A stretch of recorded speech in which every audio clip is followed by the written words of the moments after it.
t'accepte dans ma vie aujourd'hui comme Seigneur et Sauveur.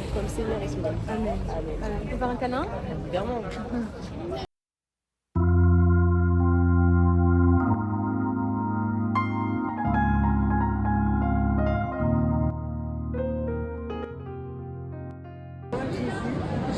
ne te connais pas. Je ne sais pas qui tu es. Je cherche la vérité. Je veux être heureuse. Je me donne à toi. Je décide de te suivre.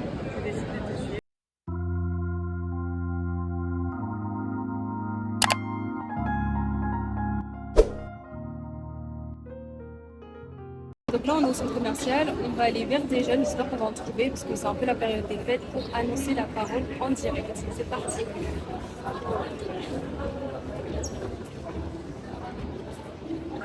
Go. Alors, direct, je décide de rentrer dans la boutique parce que j'ai aperçu deux jeunes filles, elles m'avaient l'air sympathiques et surtout je me disais, elles ont quand même besoin d'entendre l'évangile. Vous savez, même à cet âge, voilà, on peut avoir Jésus et impacter, que ça soit au collège, dans les rues, dans son activité physique qu'on peut faire à côté, voilà. Donc ces deux jeunes filles, c'était des athées, donc j'ai décidé vraiment de les adapter, à qui elles étaient, c'est-à-dire leur âge, leurs croyances pour leur parler de Jésus et je leur ai expliqué dans les choses du quotidien qu'elles pouvaient vivre, qu'elles pouvaient expérimenter Dieu et que j'avais aussi gardé une fille qui était un peu plus jeune qu'elle mais que vraiment elle avait fait une prière et elle avait vu que ça avait été exaucé, donc tout est possible vraiment et ne pas se limiter à l'âge, que vous ayez une personne qui soit très âgée ou très jeune, Dieu peut l'utiliser.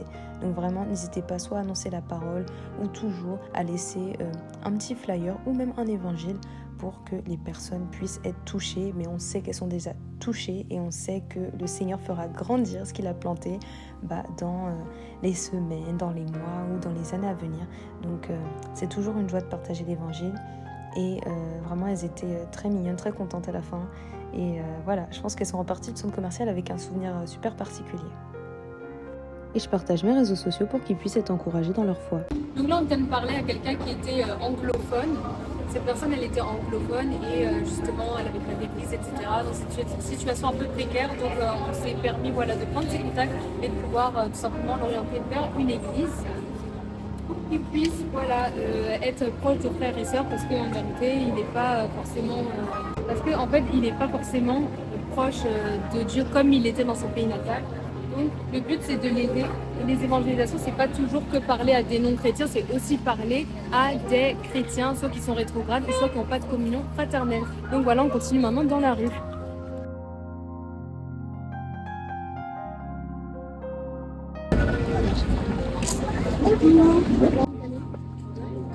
Je fais un petit vlog, c'est juste pour vous demander, est-ce que vous connaissez Dieu ou est-ce que vous avez déjà été proche de Dieu en ligne? Pas trop, hein. Pas trop, toi? Oui, ok. T'es dans une religion déjà? Ok, et toi? Toi non, ok. Donc on a différentes profils, ok. Je vous donne un petit témoignage très court. Moi avant j'étais catholique, mais je connaissais pas réellement Dieu, donc je priais de temps en temps, j'allais à la messe de temps en temps. Mais ce que Dieu cherche vraiment, c'est qu'on ait une relation personnelle avec lui. Et aujourd'hui, quand je l'ai rencontré, ça m'a mené à prier pour les gens, etc., parler autour de moi. Et sur mon Insta, il y a plein de témoignages, ça veut dire que tu peux prier au nom de Dieu, tu vois des miracles, soit des guérisons, des gens qui sont délivrés d'addiction, plein de choses en fait que le Seigneur peut faire. Et surtout, Dieu il te montre qu'il t'aime, même dans les moments difficiles, tu sais qu'il est là pour toi. Je ne sais pas si vous avez déjà expérimenté des moments où Dieu vous a parlé ou communiqué ou envoyé des signes.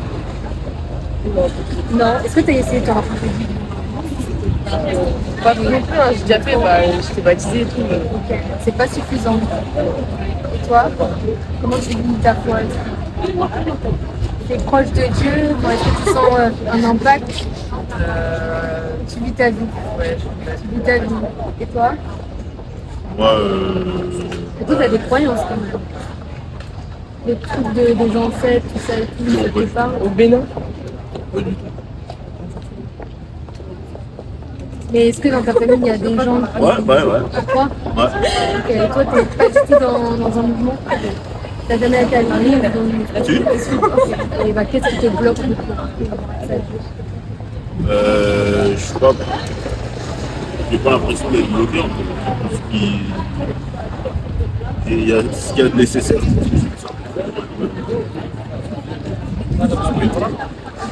Comme moi, Dieu me dit qu'il y a un appel sur ta vie, je sais pas si c'est ce que c'est. Non. En fait, c'est quand Dieu t'appelle, il nous appelle tous, hein, comme là, il fait un appel pour qu'on puisse le recevoir dans ce cœur, mais il t'appelle, c'est-à-dire pour le servir, pour le suivre, pour que tu puisses être utilisé par lui, qui t'amène à parler de lui autour, prier pour les gens, etc. Être une solution, tu vois. Donc il faut pour cela que vraiment tu demandes à Dieu de se révéler à toi. Et après, quand tu l'acceptes dans ton cœur, c'est lui qui vient vivre en toi. Et c'est ça la différence en fait avec le fait d'avoir une religion et d'avoir Dieu qui vit en soi, c'est qu'il t'utilise, il te parle, tu sais où tu vas dans la vie. Parce que moi, j'étais perdue dans ma vie. Le truc, c'est que j'ai dit à Dieu, je sais pas quel métier faire plus tard. Je suis dans une LEA, mais en fait, je comprends rien, ma vie, ça n'a pas de sens. Je suis dans une relation toxique et tout. Si tu me sors de là, si tu me montres que tu es réel, bah, je vais te suivre. Et il a tout arrangé. Et c'est comme ça que j'ai su que j'avais un appel en moi, pour pouvoir parler de lui, aider les gens et tout à sortir des ténèbres, etc. Donc toi, en tout cas, il t'appelle à nous servir. Maintenant, vous, je sais pas pour vous, mais en tout cas, il vous appelle aussi à...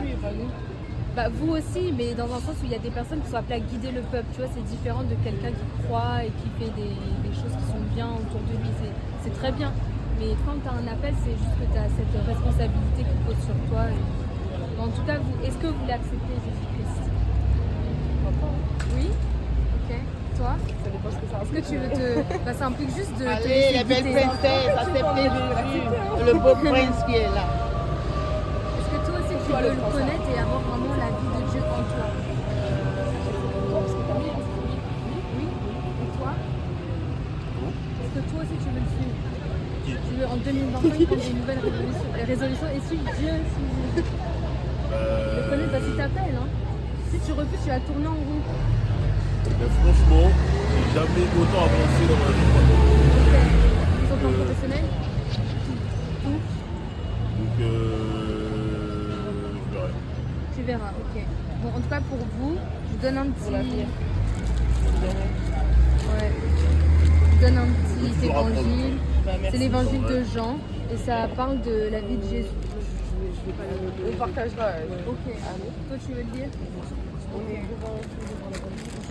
J'allais juste prier pour après vous On est laisser. passé à normal.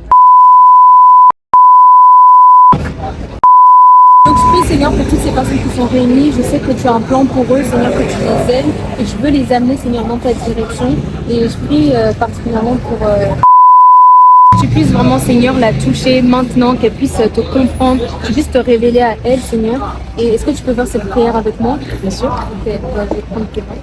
Voilà, donc tu peux répéter après moi, Jésus, je ne te connais pas encore, mais je cherche à te connaître, je veux être rempli par toi, je veux que ma vie change, je sais que je suis sauvée à partir d'aujourd'hui et je dépose tout à tes pieds. Je me libère de toute addiction, toute charge, toute mauvaise compagnie, tout fonctionnement toxique et tout ce qui ne vient pas de toi. Je t'accepte dans ma vie aujourd'hui comme Seigneur et Sauveur. Amen. On peut faire un câlin?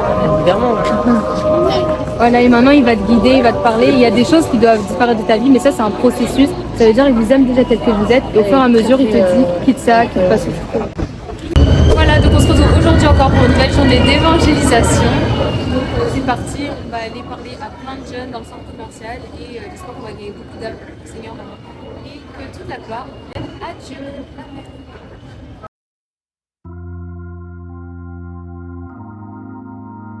Alors là, j'étais en train de parler tout simplement à des musulmans. Donc c'est vrai que quand on les approche, ce qu'on sait, c'est que voilà, ils croient que Jésus est juste un prophète. Or, en tant qu'enfant de Dieu, on sait qu'il est le Seigneur et le Sauveur. Donc vraiment, moi je vous encourage vraiment à parler de l'amour de Dieu quand vous êtes face à des musulmans. Et aussi à mettre en évidence le fait que même le Coran parle de lui, comme quoi il va revenir. Donc c'est quand même quelque chose d'important à noter parce qu'il faut mettre l'accent sur le rôle vraiment que Jésus a dans la parole et les diriger vers la parole de Dieu, pas sur ce qu'ils ont entendu parler par rapport à Jésus parce que elle est erronée, la version qui se trouve dans d'autres livres à propos de Jésus. Mais quand on expérimente personnellement, on le connaît directement, on pourra vraiment comprendre en fait la vérité. Donc c'est vraiment ce vers quoi on essaie de tourner les gens, qui connaissent pas Jésus ou qui le connaissent peut-être d'une manière différente de nous, parce que tout simplement il doit être le Dieu de la vie de tout un chacun, et c'est comme ça qu'on pourra voir que la vie des personnes est transformée, les personnes sont délivrées, les personnes sont restaurées. Donc c'est vrai qu'ils campaient plus sur leur religion toujours, mais on sait, je leur ai rappelé qu'il y a des musulmans qui avaient reçu des visions, voilà, de Jésus. Ça s'est fait et ça se fait encore. Donc tout est possible, vraiment. Et s'ils cherchent vraiment Dieu de tout leur cœur, ils pourront le trouver. Moi, Jésus, je ne te connais pas. Je ne sais pas qui tu es. Je ne sais pas qui tu es. Je cherche la vérité. Je cherche la vérité. Je veux être heureuse. Je veux être heureuse. Je veux réussir. Je veux réussir. Et aujourd'hui, je me donne à toi. Je me donne à toi. Je décide de te suivre. Je décide de te suivre. Je fais le pas de te suivre. Je fais le pas de te suivre. Et de te croire. De croire en toi. Et de croire en toi. Au nom de Jésus. Au nom de Jésus. Amen. Amen. Et mon nom, tu vas commencer à lire ta vie. Donc tu peux aller avec les livres, qui est à côté. Tout simplement, tu pries Dieu, tu lui demandes qu'il se révèle à toi, tu lui demandes des réels, tu peux lui parler de tout, ça se fait dans l'amour, les épreuves. J'étais dans une relation de toxique, et j'ai dit, donne-moi vos réels, c'était là, tu me dis qu'il y a Dieu, mais je veux vraiment voir que tu peux agir. Et là, je peux se lever, et il a vraiment tout aligné, j'ai commencé à comprendre le jeu. Vraiment, c'est ça qui peut parler. Toi, c'est lui-même, qui aime aussi pareil. Donc voilà, c'est trop mignon, en tout cas. Voilà, va à l'église avec tes copines. Voilà.